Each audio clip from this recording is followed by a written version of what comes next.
రాజానగరం నియోజకవర్గం కోరుకొండ మండలం నరసాపురం గ్రామంలో సర్పంచ్ అభ్యర్థిగా బరిలో నిలిచిన పెదపాటి భీమరాజు ఆధ్వర్యంలో ఉచిత మెగా వైద్య శిబిరం నిర్వహించారు. ఈ సందర్భంగా వారు మాట్లాడుతూ గ్రామానికి మొట్టమొదటిసారిగా సేవా కార్యక్రమాలు అందించాలనే ఉద్దేశంతో ఈ శిబిరాన్ని ఏర్పాటు చేసినట్లు తెలిపారు. రాజమహేంద్రవరానికి చెందిన ప్రముఖ చిరంజీవి మల్టీ స్పెషాలిటీ హాస్పిటల్ వైద్య బృందం ఈ శిబిరంలో పాల్గొని గ్రామస్తులకు వైద్య సేవలు అందించారు. గ్రామస్తులను పరీక్షించి ఉచితంగా మందులు అందజేశారు. గ్రామ ప్రజల ఆరోగ్య రక్షణే ధ్యేయంగా ఈ శిబిరాన్ని ఏర్పాటు చేశామని, ప్రజలు తమపై నమ్మకంతో సర్పంచ్గా గెలిపిస్తే గ్రామంలో ఉన్న ఇటువంటి అన్ని సమస్యలను ముందుండి పరిష్కరిస్తానని హామీ ఇచ్చారు. నరసాపురం గ్రామాన్ని అన్ని రంగాల్లో అభివృద్ధి పదంలో నడిపిస్తానని స్పష్టం చేశారు.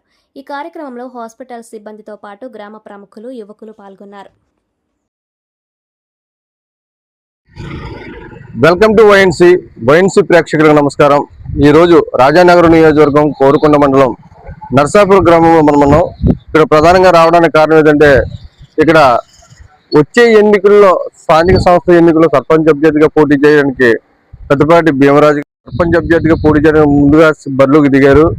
దిగుతానే ఆయన స్థానిక గ్రామంలో ప్రజలకు ముందు ఆరోగ్య సమస్యలు ఏమైనా ఉన్నాయేమో తెలుసుకోవడానికి ప్రజెంట్ ఆయన ఒక వైద్య శిబిరం ఏర్పాటు చేసి వారికి గ్రామస్తులకు ఎవరికైనా ఆరోగ్య పరిస్థితులు ఎలా ఉన్నా కూడా మెరుగుపరచడానికి ముందుగానే ఆయన ఒక ప్రయత్నం చేశారు. ఆ ప్రయత్నం ప్రాంగంలో వారి ఇంటికి వచ్చి వారితో కొన్ని విషయాలు తెలుసుకోవడానికి వచ్చాము. మిగతా విషయాలు కూడా వారిని అడిగి తెలుసుకుందాం. మన ముందు మరి భీమరాజు గారు ఉన్నారు. మరి సర్పంచ్ అభ్యర్థిగా కూడా ఆయన రంగంలో దిగారు. కాబట్టి మొట్టమొదటి ఆయన దిగితా కూడా గ్రామస్తులు ఇటువంటి సేవా కార్యక్రమాలు చేయని ఉద్దేశంతో మొదటగానే ఈ గ్రామంలో ఆరోగ్య పరిస్థితిపై వారు దృష్టి పెట్టి వారి సమస్యలు తెలుసుకోవడానికి ఒక వైద్య శిబిరం ఏర్పాటు చేశారు. వారి మాటలో తెలుసుకుందాం. సార్, ప్రస్తుతం మీరు ఇక్కడ వైద్య శిబిరం ఏర్పాటు చేశారు. మీరు సర్పంచ్ అభ్యర్థిగా బరిలో ఉన్నట్టు కూడా సోషల్ మీడియాలో వైరల్ అయింది.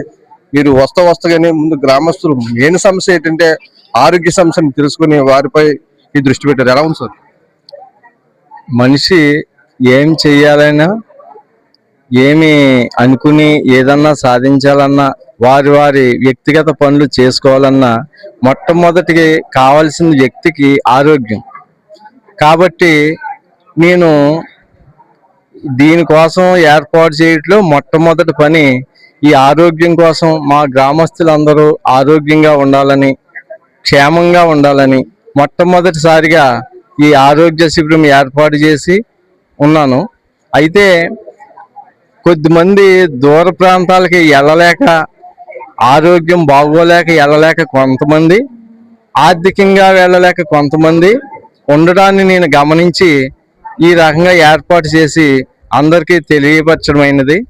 అందరూ కూడా వచ్చి వారి అనారోగ్య విషయాలు తెలియపరుచుకొని మన డాక్టర్ గారి వద్ద మందు చీట్లు తీసుకొని కొద్దిమంది వాటికి అవసరమైన పరీక్షలు చేయించుకుంటున్నారు, కొద్దిమంది మెడిసిన్స్ తీసుకుంటున్నారు.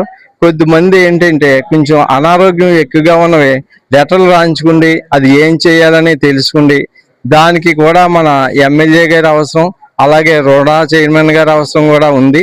అవి కూడా మా గ్రామస్తులు అలాగే మా కూటమి ప్రభుత్వం అందరూ ఏకస్తులమై వారికి చేయవలసిన ఆరోగ్య సదుపాయాలు చేయడానికి సిద్ధంగా ఉన్నాము. సార్, అదే విధంగా స్థానిక సంస్థ ఎన్నికలు దగ్గర పడే సమయంలో మీ గ్రామంలో మీరు సర్పంచ్ అభ్యర్థిగా నిలబడడానికి ముందుగా బరిలో దిగారు. ఈ యొక్క సందర్భంగా ఈ గ్రామంపై చాలా మీరు దృష్టి పెట్టి ఈ గ్రామంలో అలాగే అనేక రకాల సమస్యలు ఉన్నాయి, వాటిపై కూడా మీరు దృష్టి అయినా పెడతారా? ప్రస్తుతం వీధి లైట్లు వెలగట్లేదని చాలా మంది అభ్యర్థన చేసి ఉన్నారు. ఈ మధ్యన మన ధవళేస్ వద్ద సీఎం గారి ప్రోగ్రాం ఏర్పాటు చేశారు. ఆ ప్రోగ్రాంలో నేను పెట్టినవి రెండు వీధి లైట్లు ఒకటి. రెండవది మాకు పంపు స్కీము ఇది వరలో 21 రోజు ధర్నా చేసి ప్రత్యేకంగా ఒక మోటార్ వేయించుకొని ఉన్నాము. పెద్దవి 2 పంపులు వేశారు. అవి కాక చిన్న పంపు కూడా మామిడి తోటల విషయమై వేయించుకోవడం జరిగింది ప్రభుత్వం వారి సహకారంతో. అది ఒక పంపు సరిపోక రెండవ పంపు కూడా వేయమని అది కూడా మొన్న సీఎం గారికి లెటర్ పెట్టి ధవళేసం ప్రోగ్రాంలో వచ్చాము. రైతులు కూడా చాలా మంది వచ్చి అక్కడ ఆ విషయాలు తెలుసుకున్నారు. అదే రకంగా మా గ్రామానికి మంచినీటి కొరత కూడా ఉంది. మంచినీటి కొరత ప్రతిసారి కూడా మేము తెలియపరుస్తున్నాం. అయితే ఏమైందంటే ప్రస్తుతానికి మనకి పంచాయతీ బోర్డులో వాటర్ అంతా ఏర్పాటు చేసి ఉన్నారు. ఇంకా ఆ వాటర్ ఉంది కాబట్టి దానిపై దృష్టి సారించి, ఎందుకంటే వాళ్ళకి జీతాలు ఇవ్వక అది కొంచెం ఇబ్బందికరంగా ఉంది సత్యసాయిబాబా వాటర్ గురించి. మరి ఆ జీతాలు ఇవ్వక వాళ్ళు పనిచేయడం కారణంగా దాని మీద దృష్టి సారించి ఇక్కడ మనం వాటర్ మన ప్రభుత్వం వారిచే సప్లై చేయబడింది. అది ఓపెనింగ్ చేసి అతి త్వరలో ఆ వాటర్ సదుపాయం కూడా పూర్తిగా ఉండేలాగా మేమంతా సహకరిస్తాం ప్రజలు. మరి చూసాం కదండి, మరి రాష్ట్ర ప్రభుత్వం వారు స్థానిక సంస్థ ఎన్నికలు మరి సెప్టెంబర్ లో జరుగుతాయనే ప్రకటన ఎప్పుడైతే రిలీజ్ చేశారో అప్పుడే పల్లెటూరులో అప్పుడే స్థానిక సంస్థ ఎన్నికలు అడవడిగా జరుగుతున్నాయి. ఎవరికి వారే తనకు కావాల్సిన విధంగా వారి యొక్క ప్రసారాన్ని కూడా ఏదో రూపంలో ప్రజల్లోకి వెళ్లేలాగా వాళ్ళు ప్రయత్నిస్తున్నారు. కాబట్టి రానున్న రోజుల్లో మరి ఈ స్థానిక సంస్థ ఎన్నికల్లో ఎవరు విజయం సాధిస్తారు, ఎవరికి మరి వర్ణిస్తుందో ఆ సర్పంచ్ పదవి తెలియదు. కానీ ఎవరి మట్టిగా వారు తగినంత సేవా కార్యక్రమాలు అయితే ప్రజలకు అందజేయడం జరుగుతుంది. వైఎన్సీ ప్రేక్షకులు నమస్కారం, మీ రాంబాబు.